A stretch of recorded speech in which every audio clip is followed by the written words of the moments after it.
Olá a todos. Essa é uma aula de revisão de equações de Maxwell e ondas eletromagnéticas.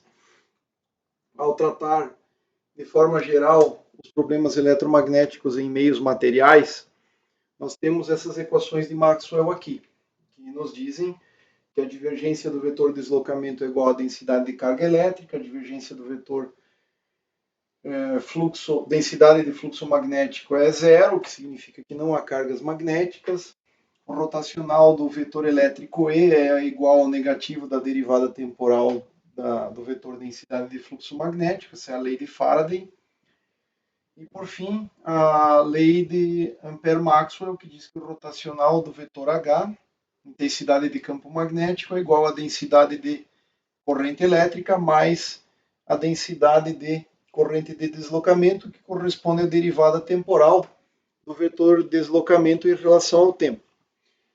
Existe ainda o conjunto de equações que são denominadas relações constitutivas dos meios, que relacionam D com o campo elétrico e a polarização dielétrica, o B com o campo magnético e a magnetização do meio material. Mas, geralmente, nós estamos interessados em meios lineares, isotrópicos e homogêneos. Essas relações aqui, 5 e 6A, 5A e 6A, que são versões de 5 e 6, onde P é uma função direta do campo aplicado E, e o M é uma função direta de H, e que nos dão essas duas formas mais simplificadas aqui, onde o epsilon é a permissividade dielétrica do meio e o mi é a permeabilidade magnética do meio material, tá? Elas são válidas estritamente falando, ou de forma mais correta, no domínio da frequência. Mas aqui suponha que o epsilon e o mi sejam constantes na escala de interesse, e como o meio é linear, isotrópico e homogêneo, o epsilon e o mi naquela região de interesse não variam no espaço, não variam com o campo aplicado e não variam com relação à direção do campo aplicado, tá? O que nos permite trocar D por epsilon E, já que epsilon é constante no espaço, o gradiente, o nabla, desculpa, não opera sobre ele, o gradiente de epsilon é zero. Da mesma forma na outra equação, onde substituímos B por mi vezes H, e assim vai, até chegarmos às equações de 1A até 4A, que são as equações de Maxwell representadas em meios lineares, isotrópicos e homogêneos. Rigorosamente falando, deveríamos ter trocado DDT por I ômega para valer realmente no domínio da frequência essas relações aqui. De toda forma, em problemas envolvendo antenas, quando a gente está fora da região fonte, ou seja, da região fora da antena propriamente dita, nós costumamos fazer o epsilon igual ao epsilon do vácuo e o mi igual ao mi do vácuo. Isso porque no problema de antenas especificamente, nós não estamos interessados em o efeito da antena acoplada ao meio de transmissão. Nós consideramos que a antena está no vácuo. Tá? Então, o mi e o epsilon podem ser trocados por mi zero e epsilon zero sem problema algum. Tá? Então, outro detalhe importante é que as densidades de carga e corrente estão na antena, estão na região fonte. Fora dali, essas quantidades são nulas. Tá certo?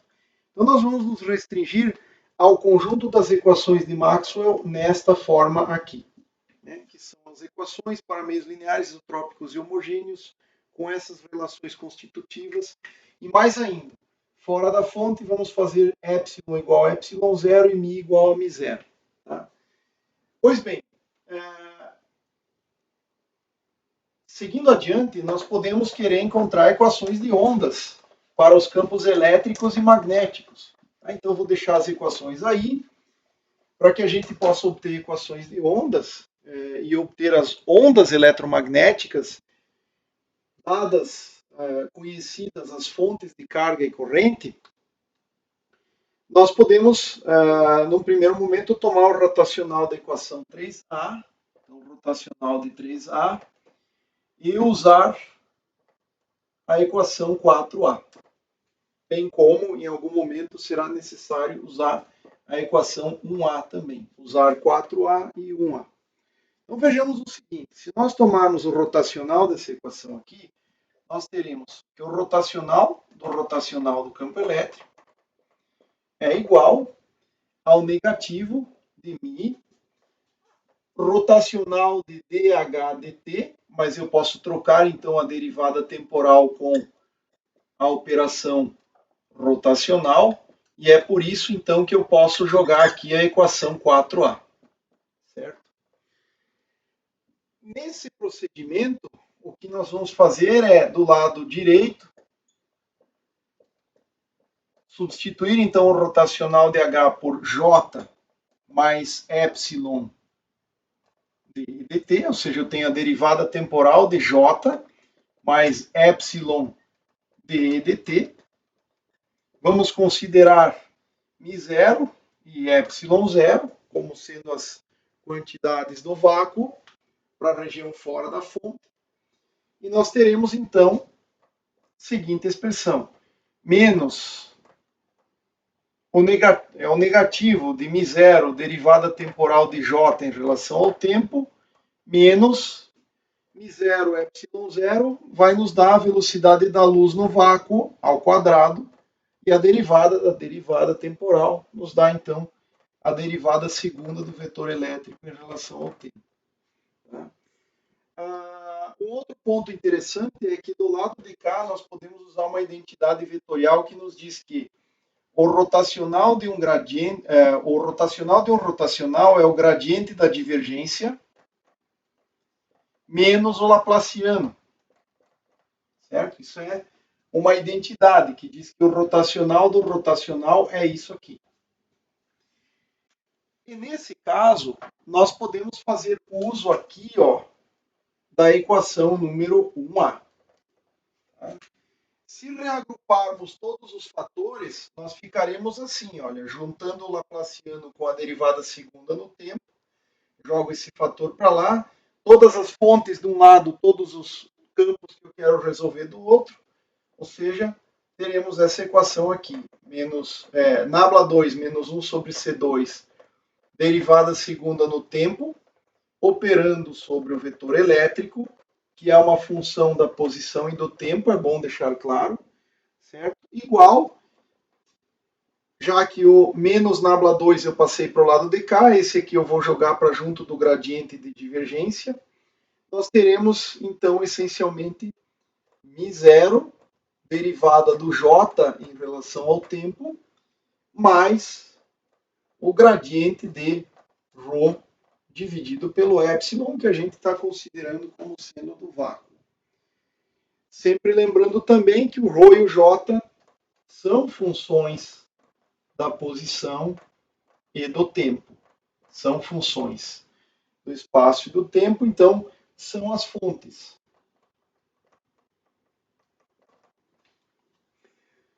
Note que nesta aproximação, que é a solução direta das equações de Maxwell com termos de fonte, eu tenho uma equação de ondas, e o mesmo vai acontecer se você fizer lá a equação de ondas para o campo magnético. Se você tomar o rotacional de equação 4 e usar a equação 3 e as outras equações de Maxwell auxiliares que você tem aí, você vai chegar nessa conclusão, que a equação de ondas tem um termo de fonte e essa fonte depende não diretamente de ρ e J, e sim das suas derivadas espaço-temporais. No caso do campo elétrico, a derivada temporal do J e as derivadas espaciais da densidade de carga elétrica.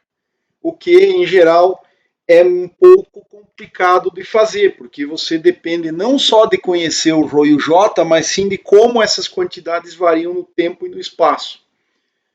Então, normalmente, o que será feito nas etapas seguintes, o que normalmente é feito para mitigar essa complicação é lançar mão de potenciais eletromagnéticos. E aí você tem equações que relacionam os potenciais diretamente com as fontes no calibre de Lorentz.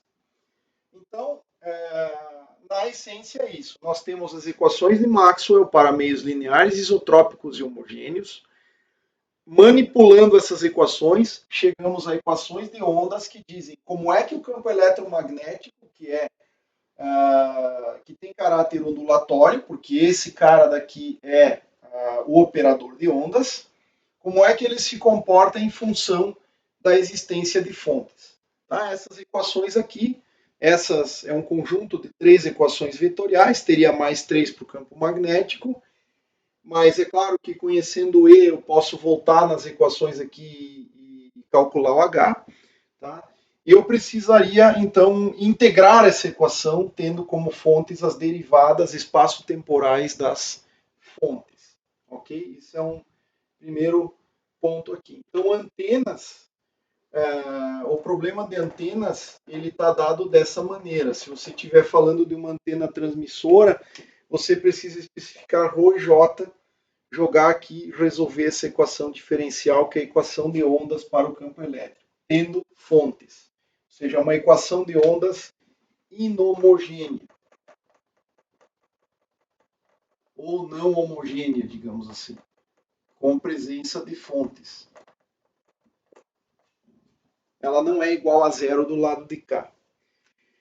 Pois bem, se nós estivermos na região distante da antena, ou seja, na região distante da fonte, o meio material é encarado como sendo o vácuo, poderia ser qualquer outro meio material que tivesse um epsilon e um mi uniformes no espaço, dentro da escala de frequências variando pouco, eventualmente. Tá? Então, longe da fonte, ou fora da fonte, simplesmente, o ρ vai para zero, o J também vai para zero, a menos que você tenha correntes induzidas pelo próprio campo. Se o meio tiver perdas, o J pode ir para condutividade vezes o campo elétrico naquela região, mas aqui a gente está considerando bons dielétricos, ou dielétrico ideal, condutividade vai a zero. Tá? Então, fora da fonte, nós temos a equação de ondas que diz que nabla 2 menos 1 sobre C0 ao quadrado, aqui a velocidade da luz no vácuo, no caso de considerarmos as propriedades do vácuo, essa é a equação de ondas resultante. E a solução para essa equação, vejam só, ela tem uma cara muito simples. Uma forma de solução são as ondas planas uniformes.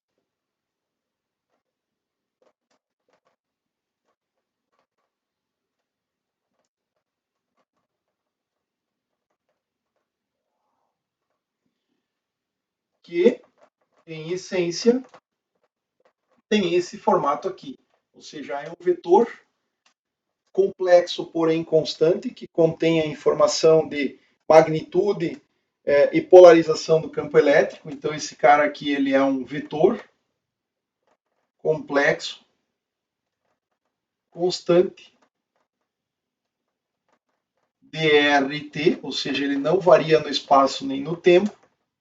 Então, ele é constante no espaço-tempo, vezes uma exponencial do tipo iωt menos vetor k ponto vetor r. Então, esta é a solução geral para ondas planas uniformes. É bom lembrar que para ondas planas uniformes, o operador nabla pode ser trocado por menos ik e a derivada temporal pode ser trocada por iômega diretamente. Isso é válido para ondas planas uniformes. Então, se essa é a cara da solução, o campo magnético também terá essa cara, e você pode trocar em todas as equações nabla por menos ik, ddt por mais iômega. Isso em todas as equações de Maxwell. Então você vai ter um conjunto de equações algébricas. É importante mencionar que o vetor k ele é chamado de vetor de onda, Então, note que, distante da antena, localmente falando, uma onda emitida por uma antena, ela terá esse caráter de onda plana uniforme. E esse cara, o vetor K, é o vetor de onda.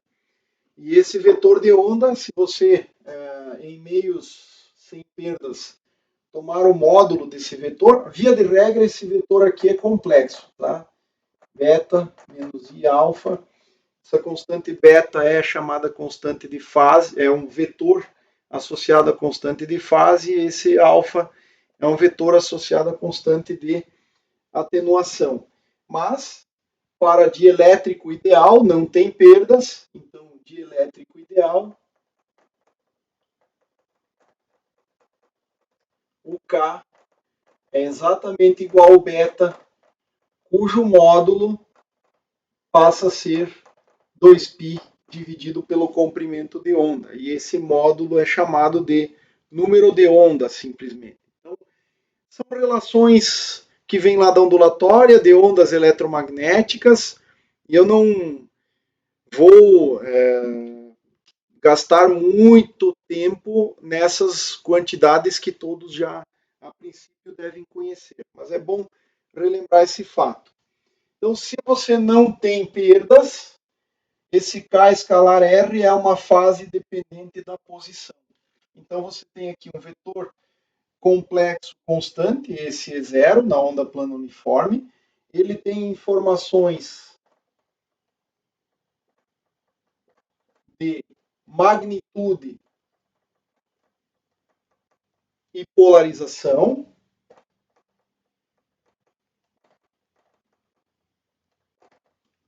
Tá? Enquanto que esse termo aqui, essa outra parte aqui, ó, é a fase. É o termo de fase. Tá?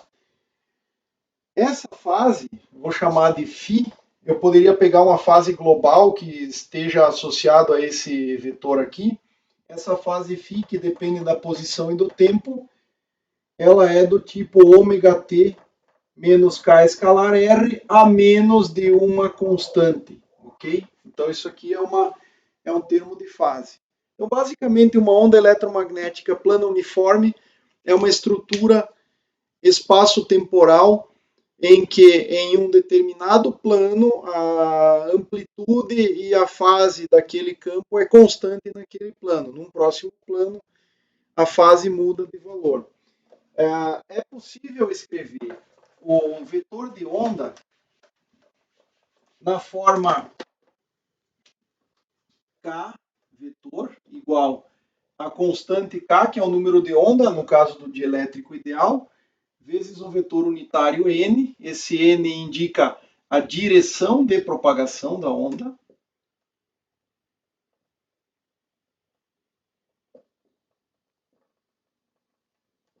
Certo? E esse K é o chamado número de onda. Estamos pensando em meios sem perdas. E esse K aqui é o 2π dividido pelo lambda. Então, se nós olharmos para a fase φ, que depende da posição e do tempo, é igual a ômega-t menos o número de onda K, N escalar R. E você poderia ter, vindo lá do E0, que é complexo, uma fase global.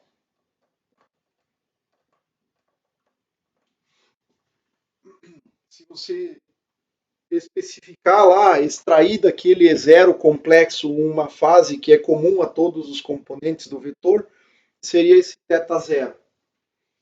Tá certo?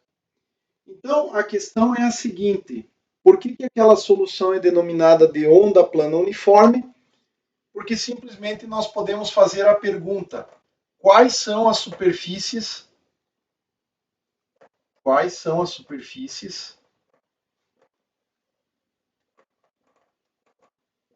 de fase constante?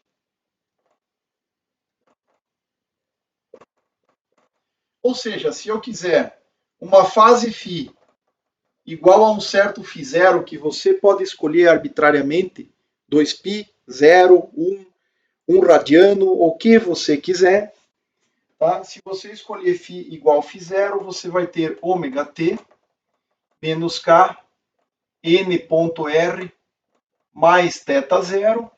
Tá? Isso aqui é uma igualdade.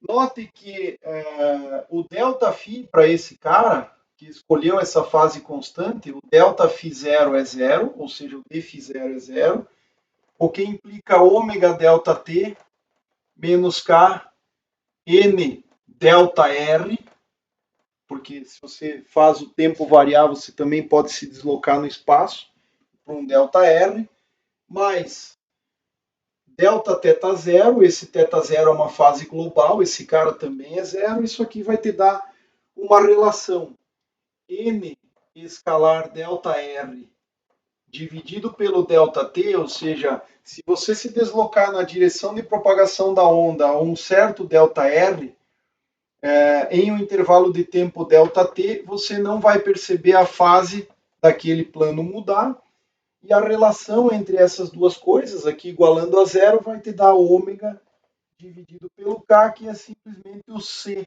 é a velocidade da luz naquele meio que a gente está assumindo aqui sendo muito parecido com o vácuo. Então isso aqui é 1 dividido pela raiz quadrada de μ0 ε0 ou 1 sobre raiz quadrada de με se for um outro meio material. Tá?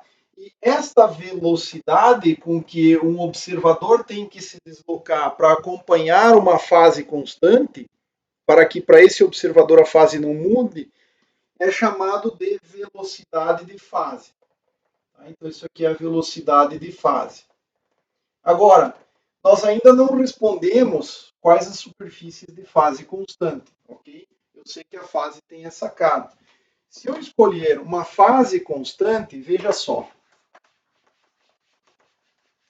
Se nós escolhermos uma fase constante, nós teremos aqui, por esta equação aqui, ó, essa equação bem aqui, uma fase constante, eu posso isolar a parte espacial separado do restante. Então, veja só, se nós isolarmos n escalar r, o que nós teremos?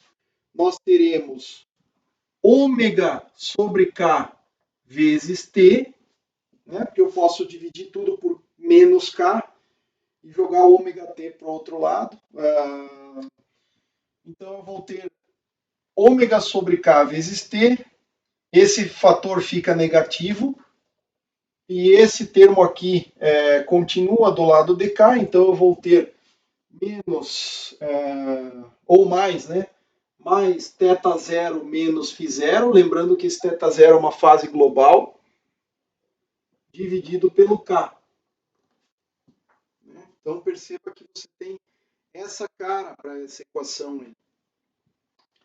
N escalar R igual ômega sobre K vezes T, mais θ0 menos φ0 sobre K.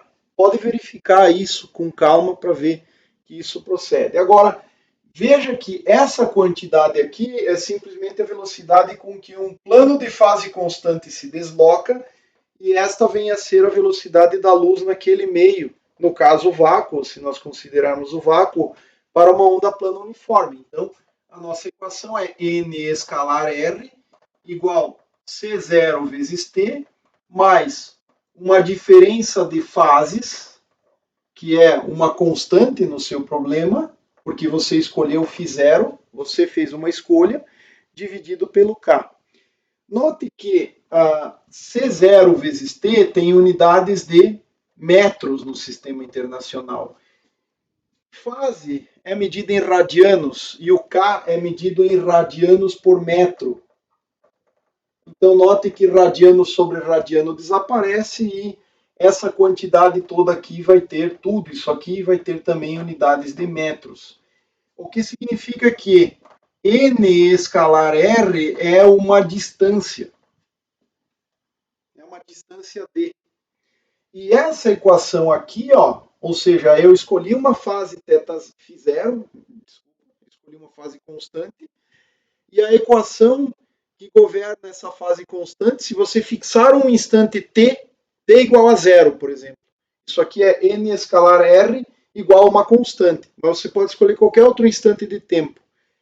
Essa equação aqui é a equação que na geometria é conhecida como equação do plano, equação geral do plano, porque você vai ter uma constante vezes x, mais outra constante vezes y, mais outra constante vezes z igual a uma quarta constante, sendo que n é perpendicular ao plano. Você pode provar isso aí facilmente.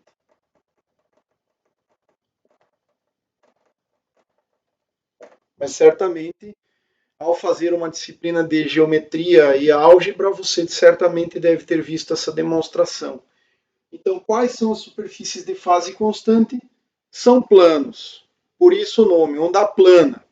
E por que uniforme? Porque dado um plano especificado num dado t para um certo valor de fase φ0, naquele plano definido por direção de propagação da onda, a amplitude do campo elétrico é vetor E0 em todos os pontos daquele plano. O valor de campo muda para um plano seguinte. Por quanto? Por um valor de fase. Ou seja, de um plano para outro, o que muda é a fase.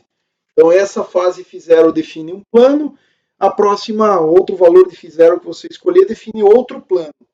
Tá? E esses planos, vejam só, uma vez que você tenha escolhido φ0, dado θ0, dada a velocidade, esses planos, eles estão distantes d a partir da origem, tá? Então essa é a menor distância do plano até a origem, esse d aqui. Note que essa distância ela varia da forma c vezes t, ou seja, se o n é um vetor orientado de tal maneira que esse produto dê positivo, a c vezes t faz com que o plano ande com velocidade c e vai se afastando então da origem. Tá? Bom, qualquer que seja a situação, esse plano, depois que ele passa para a origem, seja porque passou para um lado ou para outro, ele vai efetivamente se afastando da origem. Tá? Então, suponha que já tenha passado pela origem, à medida que o tempo passa, esse plano definido pelo vetor n se afasta da origem com a velocidade da luz naquele meio, né? Que é a velocidade de propagação da onda eletromagnética. Então é isso, uma onda plana uniforme tem essa cara que nós discutimos agora brevemente, mas existe uma solução muito importante na teoria de antenas, que é a solução de ondas esféricas. Antes, talvez seja interessante você perceber o seguinte: divergência de E igual a zero, divergência de H igual a zero, rotacional de E igual a menos μ dH dt, rotacional de H igual, estamos considerando vácuo, né? Igual a ε0 de E dt, você pode simplesmente, para a onda plana uniforme,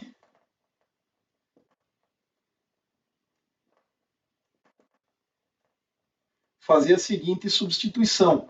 Nabla é menos IK, derivada temporal é I ômega, como já tínhamos mencionado, então esse conjunto de equações passa a ser, já eliminando o fator imaginário, K.E igual a zero, K.H igual a zero, isso aqui é válido para ondas planas uniformes, K vetorial E igual ômega μ0 vezes OH, e K vetorial H igual a menos epsilon 0 ômega E, ou ômega epsilon 0 E, menos ômega epsilon 0 E, para deixar a coisa simétrica.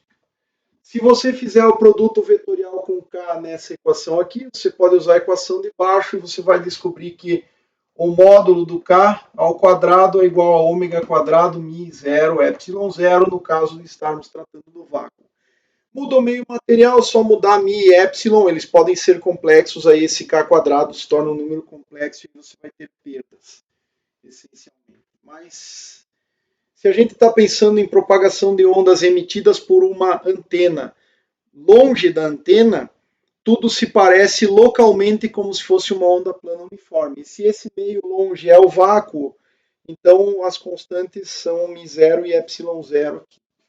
Tá bom? Então essa é a situação.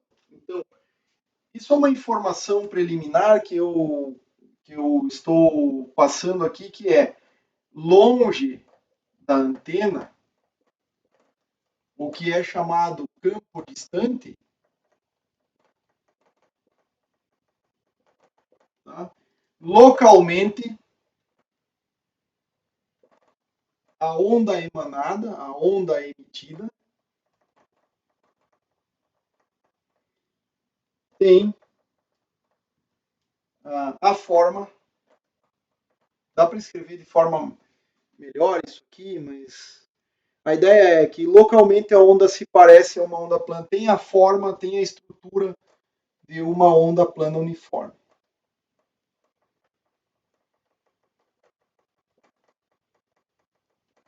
Então, se você tem uma antena distante e a onda que ela emana chega até você, para você aquela onda é uma onda plana uniforme. Nas dimensões do seu laboratório. Alguns metros para frente, alguns metros para o lado, alguns metros para trás. Tá? Em uma escala de metros, se a antena está numa distância de quilômetros, por exemplo, numa escala de uns poucos metros, dentro daquele intervalo ali, tudo se parece a uma onda plana uniforme. Tá certo? Então essa é a ideia. Longe, muito longe da antena, campo distante. Localmente, a onda emitida pela antena tem a forma de uma onda plana uniforme.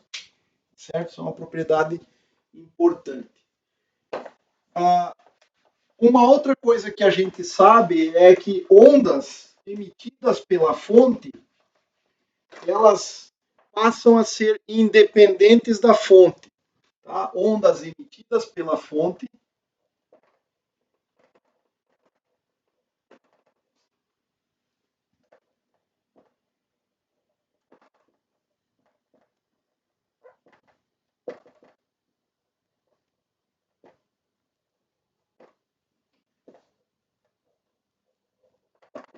tornam-se independentes da fonte.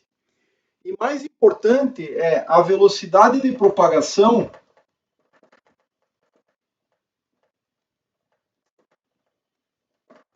só depende do meio. E não da velocidade da fonte. No vácuo, portanto, que é o limite superior de velocidade conhecido, onde vale as equações de Maxwell valem em qualquer meio material, não era isso que eu queria dizer onde valem as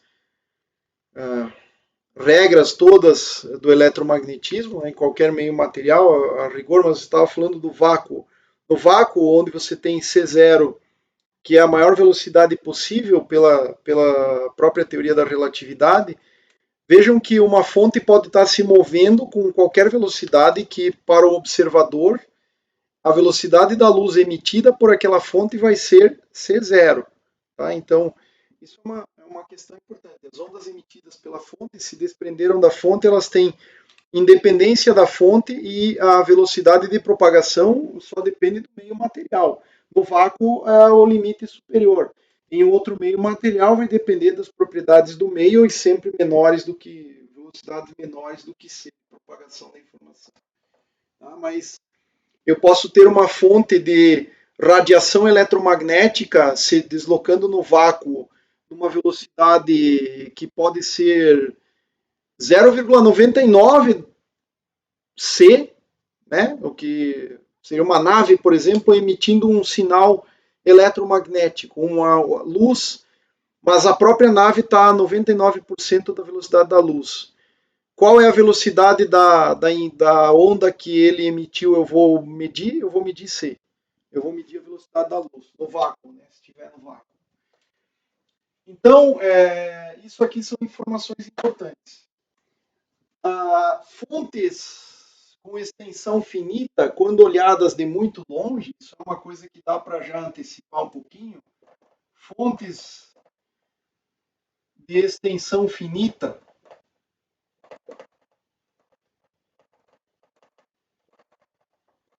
quando vistas de muito longe,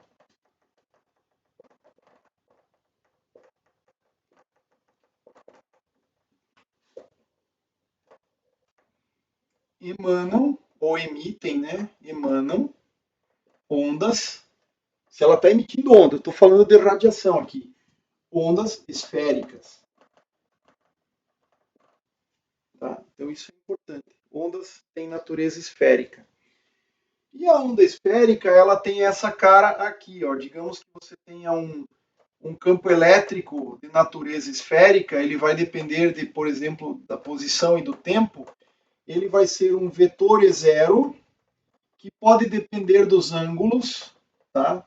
Isso é o campo distante, então campo distante, já antecipando, campo distante, ele tem essa cara aqui.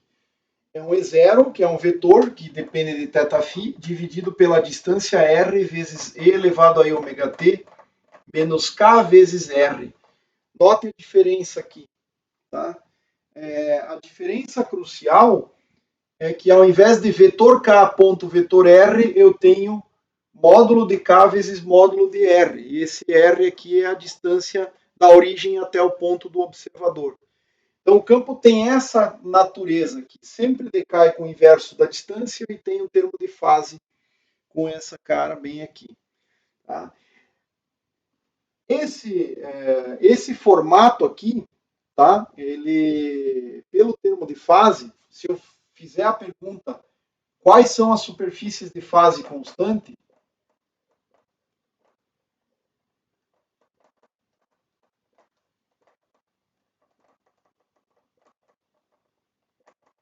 nesse caso, o mesmo vale para o H. O H de radiação de campo distante vai ser H0 sobre R e na ômega t menos KR. É como se eu estivesse pensando, tá? Que o vetor K é alguma coisa na direção radial, tá? Radial. E daqui vem a ideia de radiação. Ok? Daí vem a ideia de radiação. Tá? Então, nesse caso aqui, quais são as superfícies de fase constante? A fase, esquecendo uma fase que pode estar embutida nesse termo aqui, ela depende de R e T, onde o Rzinho, vejam, não é o vetor R, e sim é o Rzinho. Esse Rzinho aqui, ó, é o mesmo R lá e aqui, né? Eu escrevi com uma formatação diferente. Esse Rzinho é simplesmente a raiz quadrada de x quadrado mais y ao quadrado mais z quadrado, enquanto que o vetor Rzinho é x, y e z, é o conjunto de coordenadas cujo módulo vale esta quantidade aqui. Tá? Essa fase ela tem essa cara, ômega t menos kr. Eu estou pedindo qual é a superfície de fase constante. Se eu isolar o R aqui, eu vou ter R igual, tá? Isolando R, escolhendo uma fase constante, R igual ômega sobre K, que é C, no caso, se for vácuo, vai ser C0, vezes T, menos φ0 sobre K. E se você levar os dois lados ao quadrado, você vai ter aqui, ó, x ao quadrado mais y ao quadrado mais z ao quadrado igual, chame isso aqui de d quadrado, que é a equação de uma esfera. Tá? Daí o nome, onda esférica. Equação de uma esfera. Ok? Então essa é a ideia por trás de soluções com este formato aqui. Ondas esféricas. Mas localmente, perceba que eu estou muito longe da fonte. Digamos, 1 quilômetro de distância da fonte, e eu vou variar as distâncias na ordem de 1 metro, eu não consigo perceber esse inverso da distância que aparece aqui na forma da onda esférica. Isso aqui é uma variação da amplitude do campo que faz conservar a energia, tá? Então veja só, se você tiver numa distância de 1000 metros da antena e você se desloca para 1001, a variação de amplitude aqui entre 1 sobre 1000 e 1 sobre 1001 é pequena, eu posso desprezar. Então, basicamente, eu tenho algo muito parecido com um valor constante, mexendo pouco na distância, né? 1000, 1 sobre 1000 e 1 sobre 1001 dá quase o mesmo número, tá? E outra coisa é que K escalar R é uma fase que muda com a distância. Só que, deixa eu tentar fazer um desenho aqui, um gráfico, para ilustrar isso tudo. Tá? Então imagine o seguinte, você tem aqui, olha, um sistema de coordenadas x, y e z, aqui está a fonte, e essa fonte está emanando ondas de natureza esférica, ou seja, isso aqui olhando de longe é um ponto no espaço, e aqui emanam-se ondas esféricas. Essas ondas esféricas, quanto mais longe, mais a curvatura se torna desprezível, o inverso do raio se torna desprezível. E um observador local aqui, ó, então digamos nesta orientação aqui, nessa direção radial aqui, a onda está propagando para lá, né? A gente sabe que a onda é esférica, propaga radialmente para fora da fonte, que seria a fonte. Tá? Localmente, um observador que não saiba onde está a fonte, ele pode atribuir um sistema de coordenadas local aqui, digamos um x1, um certo y1 e um certo z1. E para esse cara, a direção radial, a R que está aqui, esse AR para ele é a mesma coisa que uma direção N1, localmente falando. E esta variação de fase K vezes R, que seria, na verdade, no sistema de referência x, y e z global, seria algo que eu poderia escrever assim como KAR ponto vetor R, posição no sistema global. Eu poderia trocar aqui isso aqui por um equivalente KN1 ponto coordenadas do referencial local do laboratório do observador R1. Tá? E essa variação de fase aqui tem toda a cara de uma onda plana. Né? E a própria natureza da curvatura da esfera, que à medida que o raio aumenta, ela vai diminuindo a sua curvatura. Quanto mais longe da fonte, mais a superfície da esfera emitida vai me parecer um plano, localmente parece plano. Eu vou dizer, olha, o que eu estou recebendo é uma onda plana uniforme. Então, localmente, então, isso aqui, localmente, é uma onda plana uniforme. Essa é a ideia que está por trás destas simplificações, quando você está tratando de ondas eletromagnéticas. A onda plana uniforme, ela serve de base para você construir qualquer solução, mas ela também pode ser interpretada como uma aproximação a uma onda esférica muito longe da fonte que emanou essa onda esférica. Ok? Então, essas são informações bastante relevantes e creio que isso feche uma revisão básica de ondas e equações de Maxwell. Então, todo problema eletromagnético é tratado através das equações de Maxwell. Necessariamente, você tem que definir quais são as fontes, qual é o meio material, mas para fins de antenas, é aquilo que eu falei, em que as fontes, elas, em geral, estão concentradas numa certa região do espaço, é ali na antena. Na região distante, tudo se parece uma onda plana uniforme, mas a onda emanada de verdade é uma onda esférica. Só para completar o quadro geral, eu gostaria de mencionar alguns termos aqui. Tá? Existe o termo radiar, então quando a gente está falando em radiação, radiação propaga radialmente para fora. Então aqui alguns conceitos chaves: ondas esféricas, certo? Algo que tem esta cara. O campo cai dessa forma, o campo tem esse comportamento, a densidade de potência, vetor de Poynting médio, digamos assim, que é de alguma maneira proporcional ao módulo dos campos ao quadrado, vai cair com o inverso do quadrado da distância em 3 dimensões espaciais, certo? E essas ondas esféricas, elas propagam-se radialmente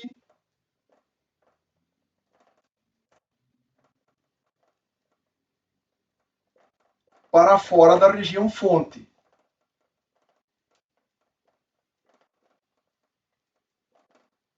Tá? Então, isso é uma questão importante a ser colocada.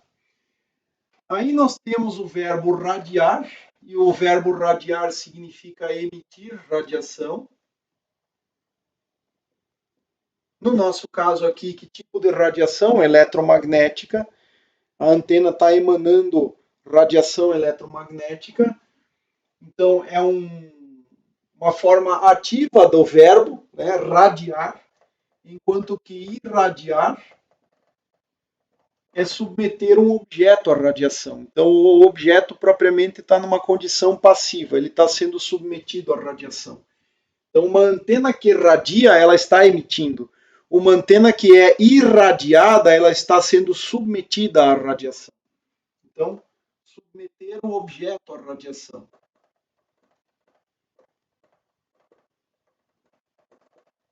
Qual objeto? Aquele que estiver sob consideração.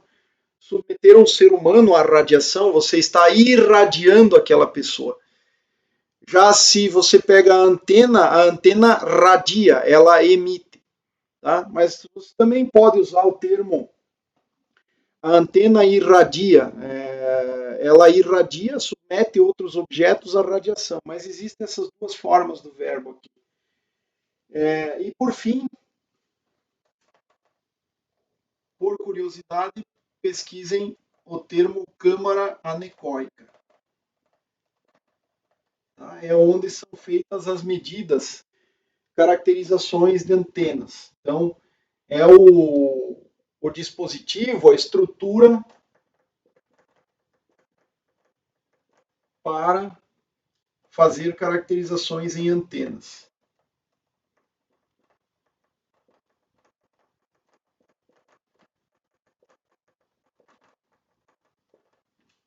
Então, vocês podem fazer uma busca desses termos e verificar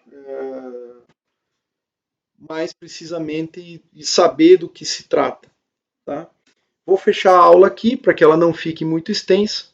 Na próxima trataremos do teorema de Poynting em algumas observações gerais